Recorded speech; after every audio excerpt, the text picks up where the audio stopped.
Ariel Meyerowitz is an art advisor who guides collectors and corporations on their quests for photography, paintings, and other works of art.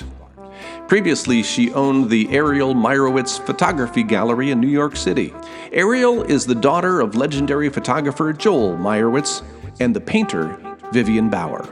And today, on the Crit House, Ariel Meyerowitz talks about her myFIVE images from Ralph Gibson, Henri Callahan, Henri Cartier-Bresson, Alfred Stieglitz, and her dad, Joel Myerowitz.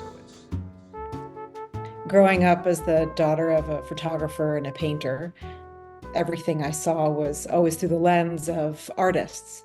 And when my father was photographing, I often would stand by his side, taking pictures as well with my little tiny camera. And when I was somewhere between the age of 9 and 11, I submitted a 35 millimeter slide to a photo contest, and it was either Nat Geo or Condé Nast Traveler, I can't remember. And they sent the slide back with a little note saying, "Joel, this is for amateurs only, not for professional photographers." And it was at that moment that I realized this is how it's always going to be. Mm-hmm. I'll always be in his shadow to some extent, or having to live up to his reputation. And I just understood my goal was never to be a photographer, but that there would be this constant comparison. So I continue to take pictures, but it's really of the family social document, not for any public purpose other than the few that I put on Instagram.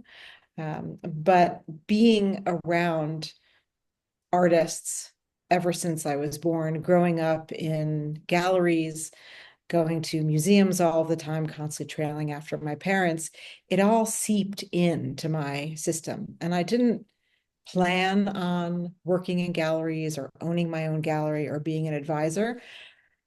It just all happened organically.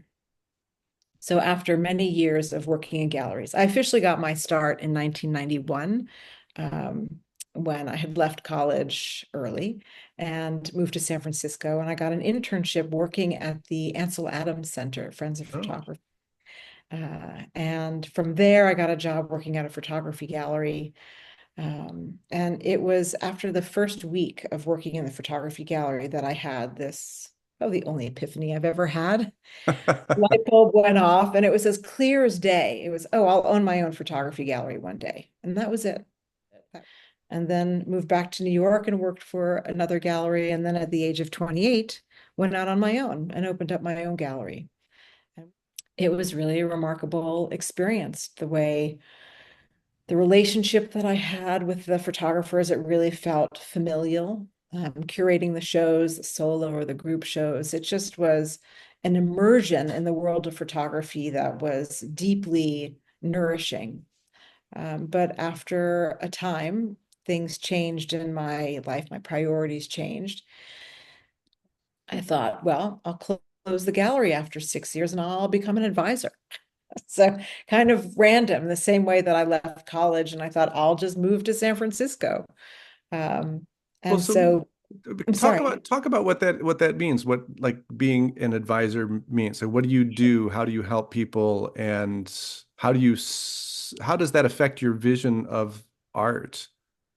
Well, so as an advisor, I work independently, and my clients are all individuals or couples or companies that want to buy art for their home or their offices. And in many cases, the people are new to buying art. They're intimidated by it, or they simply just don't have the time because they're in such demand at work. And so they need a professional with real experience and knowledge and deep relationships in the art world to guide them through that process. So a lot of what I do is education. Yeah. Working closely with people in their homes or their offices is very intimate. And in order for me to understand what they are interested in, I have to get to know them. But now, since I don't just focus on photography and I work with all these different mediums, that in a way speaks more to my roots. because my Right. father's a photographer and my Yeah. mother was a painter, and she also was a sculptor at the beginning of her career. So that's what I know. And all of Right. their friends were photographers or painters or sculptors or furniture makers. So being able to be an advisor now in this capacity and working with all these different mediums feels more natural, feels more right. Well, we've given you this challenge of deciding on five works of art or five images photographically that have some meaning to you. What did you when we gave you that assignment? What thought process did you go through in deciding on what your five images would be? Well, when you first approached me with the idea, my immediate instinct was, oh God, that's just impossible. Impossible. I've been formally working in the field for 34 years, not including my life growing up in it. And Right. so all I know is imagery. And I thought, how can I possibly narrow it down to five pieces when I'm always looking at every type of art out there? Right. And then I thought, given what I've seen of your program, that what would probably resonate the most with you and with your audience is if I stuck with classic photography. And so I spent quite a bit of time looking through my books, just closing my eyes and thinking about what are the pieces early on in my career which struck some chord with me. My father is always talking about having that that gasp, that aha moment. And I thought I know there are works that I've had that experience with. So and I'm sure I left off many, but these are a few that are five, my five, that that really have some significance for me. Well, I love how you thought of it as an aha moment. Yeah. Because that's sort of how I sort of think about this is those images that make us go, oh. So let's Yeah, let's take a exactly. look at your five images. Okay. So Ariel Meyerowitz, we start off with this just brilliant image from Harry Callahan. I think I told you before we started, I'm such a huge fan of Harry, but I don't remember seeing this image before, and I love it. I just love it. Well, in the scope of Harry's work, this makes perfect sense how it's linear and so elegant. What resonated with me about this photograph was a memory that it triggered of something I saw when I was really little. I was at a friend's house, and in their guest bathroom, they had a framed poster of a Matisse drawing of a female figure. And I was really taken with how using a few simple gestures, just a few strokes in black, he was able to create something that was iconic and recognizable. And it didn't require so much color and detail and information. It was just so simple and elegant. And by simple, I'm not implying that it was easy to Yeah. make. Oh, absolutely.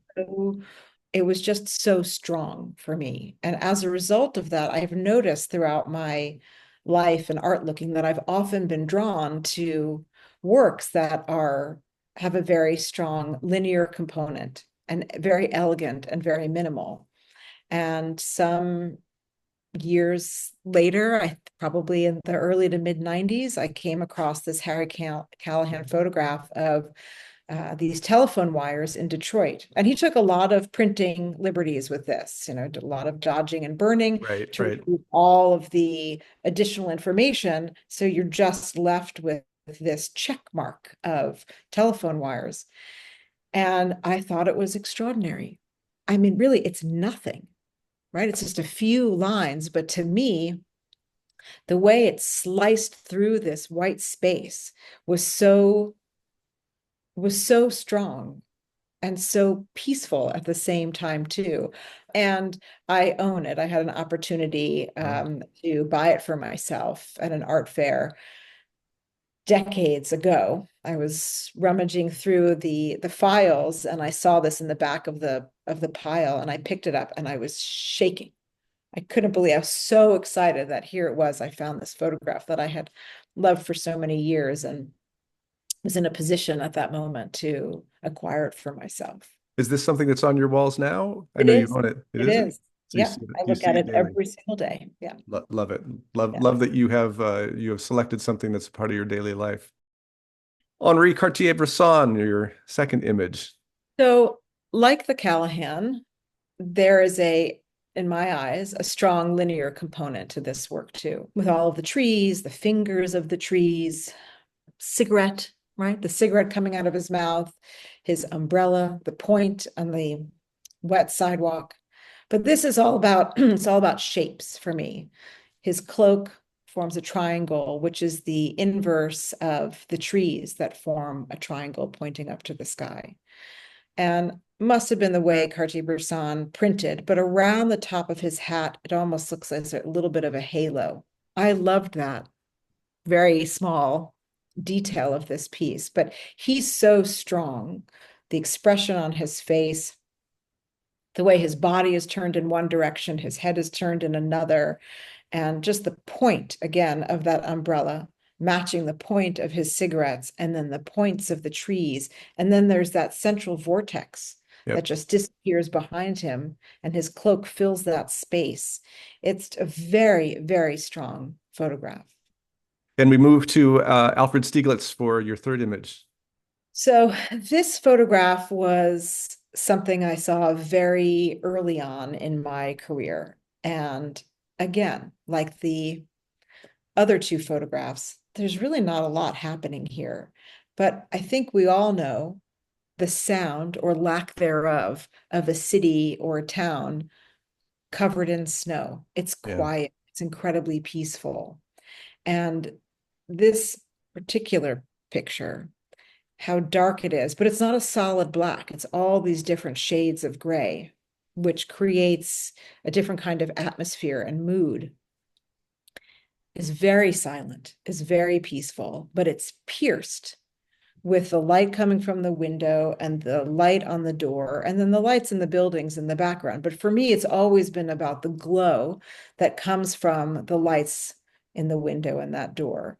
Yeah. And it balances everything. And this is going to sound obvious. This is a very architectural photograph. Yes, it's because it's of buildings, but they're all of these shapes are really less architectural and more graphically striking because you have all of the edges of the buildings that are defined by the snow.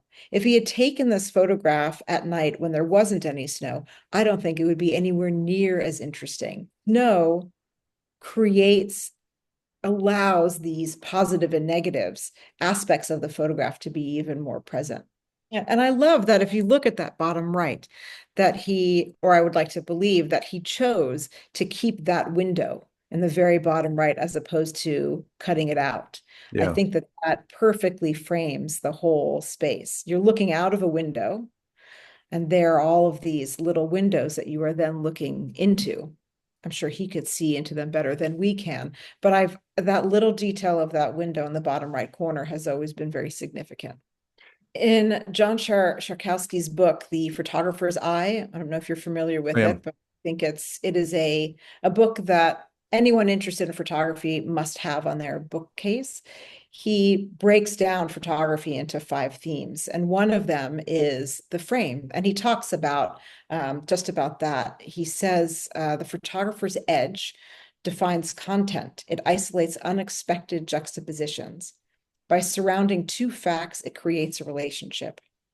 I was thinking a lot about that leading up to our conversation, Yeah. so I did have that written down. I was But going to I ask if you just had that at the top of your mind. That was very impressive, but I'm impressed that you did the research for it. Yeah. Well, I have it on my bookcase and I do look at it. And I wish I did have it immediately, committed to memory. But it is something that I think a lot about when I'm looking at photography myself, when I had my gallery and I was looking at photography, or when I go out and I'm looking at work, particularly of of an urban landscape or street photography or social documentation.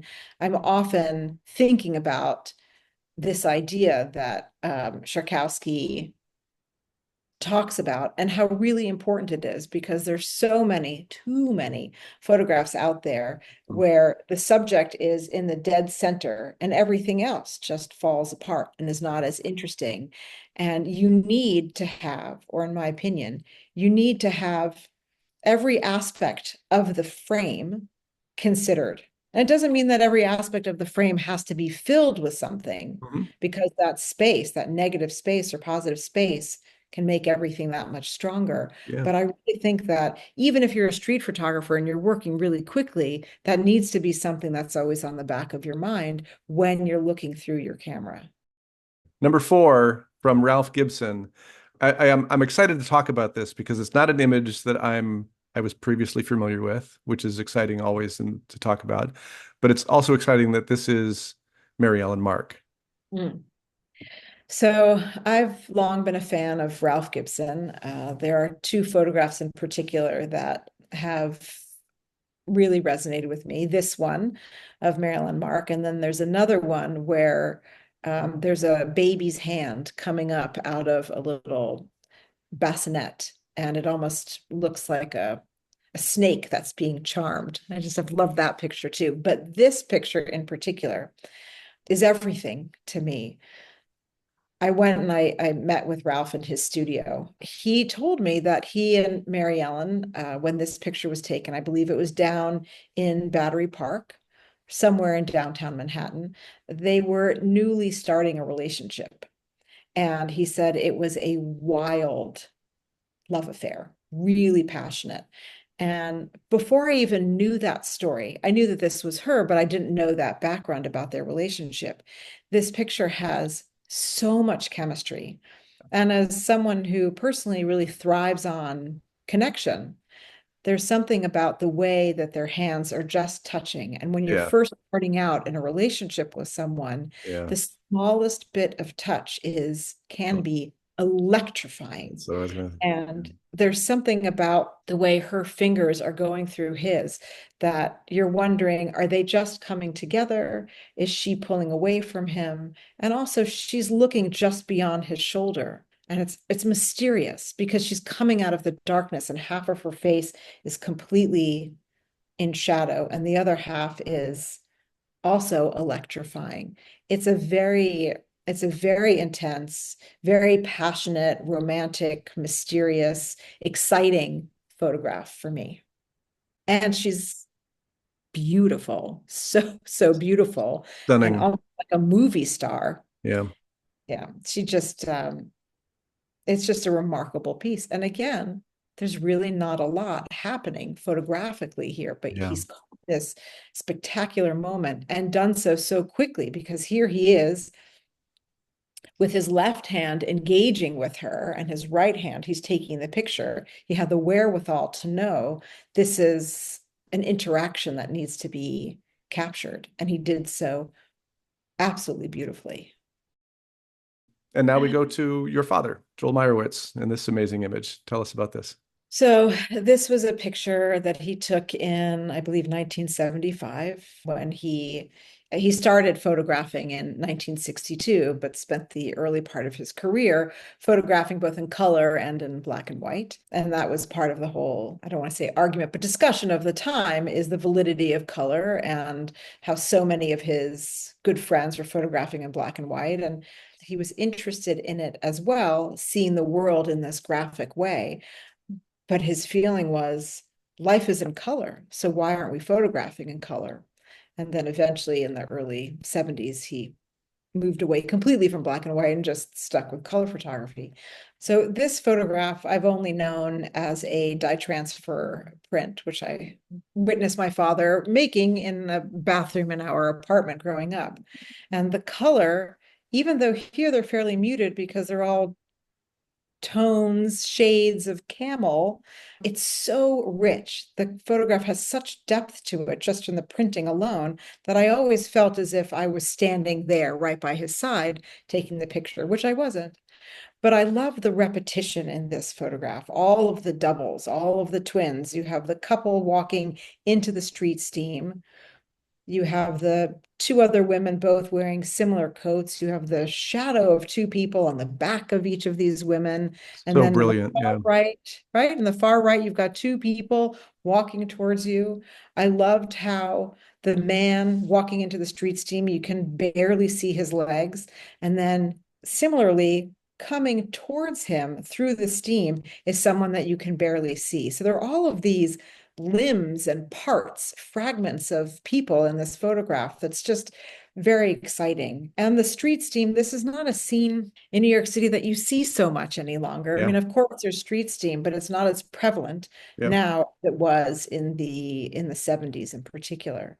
And this is also one of his most famous photographs, but it's famous for a reason because people are so drawn to this, again, mysterious, magical moment. And he's in there as well, right? I was gonna say, you didn't mention that your father is in that picture right Well, below his he's one of legs. those shadows, Yeah. right in between the two in the center there. There's his shadow. So he really inserted himself into this piece, but it just has so much action. There's a beautiful natural choreography to this photograph, so much movement. It speaks volumes to me. With my father's work, I'm completely biased, of course. And it was really difficult to choose, but this is one that I have come back to time and time and time again. And I think it's a magical moment. So Yeah. before we wrap up, what was going to be so I'm assuming you had a hard time choosing which image it would be. What was the second image you were going to choose from your dad? The other photograph that I was trying to decide if I was going to include it instead of this one is from his work in Cape Cod. And it was a picture he took of a dune entrance to a beach in Provincetown called Race Point.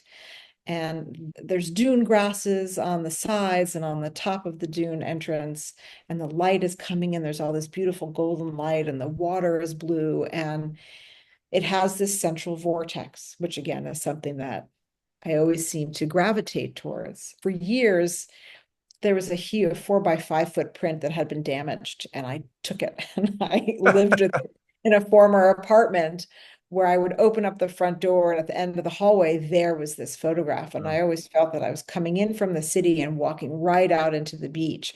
And it's sad because that particular dune entrance doesn't exist any longer due to erosion. It's always would been one of my favorite photographs. And as you probably can see, I have some tattoos here, and it is a plan of mine to eventually have that Oh, in honor of my father down the line tattooed on me. So I can always have that with me. what a great idea. And I have to say, I've been to Race Point and I've tried to find that and I've never been able to. And that's why, I guess, because it no longer exists. It So. no longer exists. No. Ariel Meyerowitz, thank you so much. What great stories and what great insight into some just brilliant images. All of them, really. I learned so much from you, and you've taken me to places that I wasn't expecting. Thank you so much for joining us.